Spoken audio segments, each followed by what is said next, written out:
Round number 6, Chicago Open. I have the white pieces against another expert, and we're going with d4 and c4, trading on d5 and bishop g5. This is a line that comes out of the ChessGoals Queen's Gambit course, and this is a cool line. It scores really well in practice, and the whole idea is when white plays bishop g5, if the black knight comes to f6, you take it. And you give black double pawns, no matter which pawn takes, and you positionally play this against the double pawn weakness. And I think in practice it scores really well because it's just more difficult to play for black. In this position, my opponent goes knight c6, which is one of the stronger moves here. I play knight c3, and then he blitzes out f6. The psychology of him playing this move so fast and him playing such an active line, this is one of the critical lines, was definitely scary. Some of the best lines for black are to play f6 against this bishop g5 move. He told me after the game that he looked up my games in the 1 hour. So we get our pairings for Chicago Open 1 hour before the round starts. He looked up what I play. It's a downside of having all my games online with the public account name. He looked up what I play. He prepped this line specifically, and he was telling me a whole bunch of theory in the post-game analysis where he was like, okay, if you did this, I was going to do this, this, this. If you did this, I was going to do this, this, and that. He was definitely ready and way more prepared than I was. I had no clue he was even going to play the Slav. I couldn't find his profile. I go bishop d2. He plays e5. And here I'm burning a lot of time finding these moves, but I actually found some pretty accurate replies. So e4 is the best move. And if you look at this position, black does have the pawn weakness on f6. He takes. I take e5. He makes a small mistake here.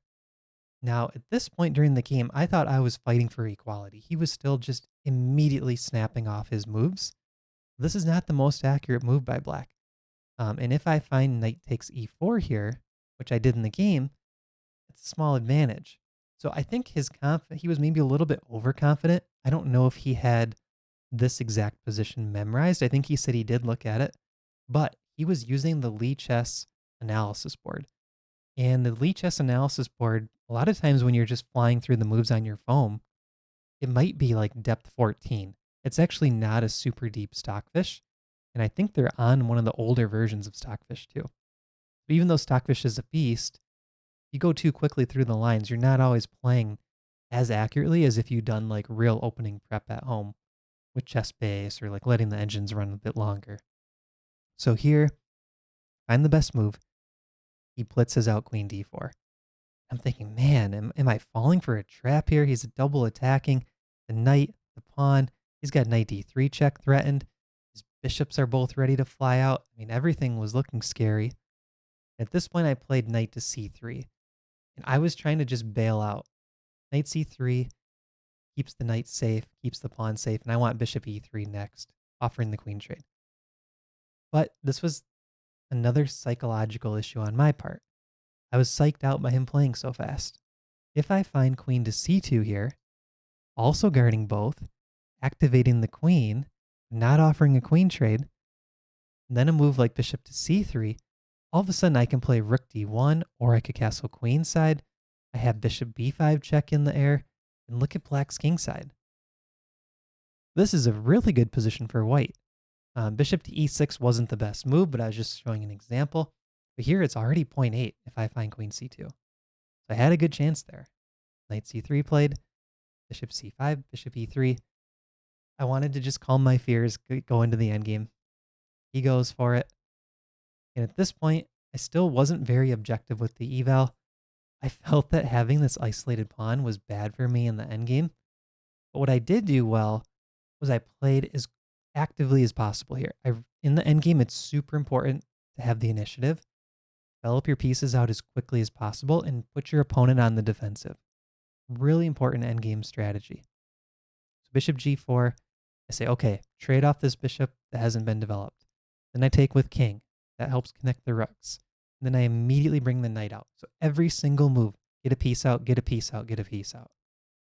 He brings this knight here.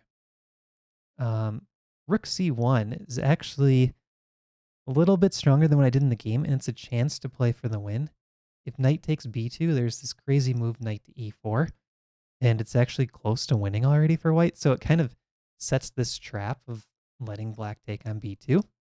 And if he plays, let's say, knight e7, now I have knight b5, pinning this rook down and kind of creating some threats all over the place. So rook c1, definitely some good winning chances there. I played knight b5. Little easier to solve, though. He goes a6. I offer a swap of knights, and the reason I'm doing this is because he still has a king on e8 and a knight on g8. So even though I have the isolated pawn, I'm playing more active. Rook c2. I come back. Take. Knight e7. Knight to e4. And here I offered a draw, and he immediately accepted it. I had 34 minutes to play 18 moves, and he still had 62 minutes on his clock. So what I learned from this game was I really have to push my endgames and push on in these positions that draws have been agreed. I ran this in the chess.com review. We each had, I think, a 97.7 accuracy. So it was a position where there weren't any big mistakes, a game where there weren't any big mistakes, and it's because of the position being so solid.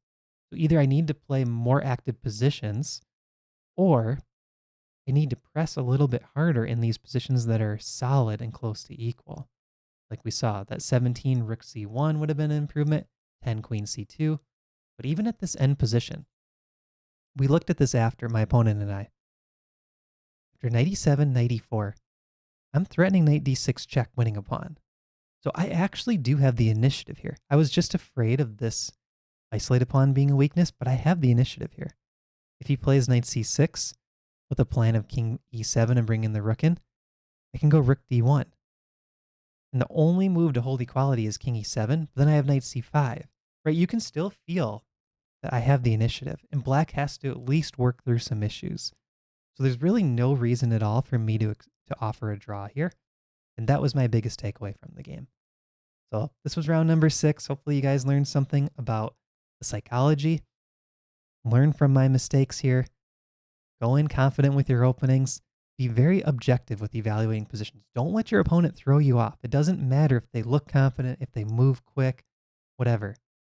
You have to just evaluate objectively and keep looking for your chances to grab the initiative and play for the win. So a lot to learn from this game from the psychological point of view for me. And I will see you in the recap for round number 7 coming up next, which is a Caro-Kann, by the way.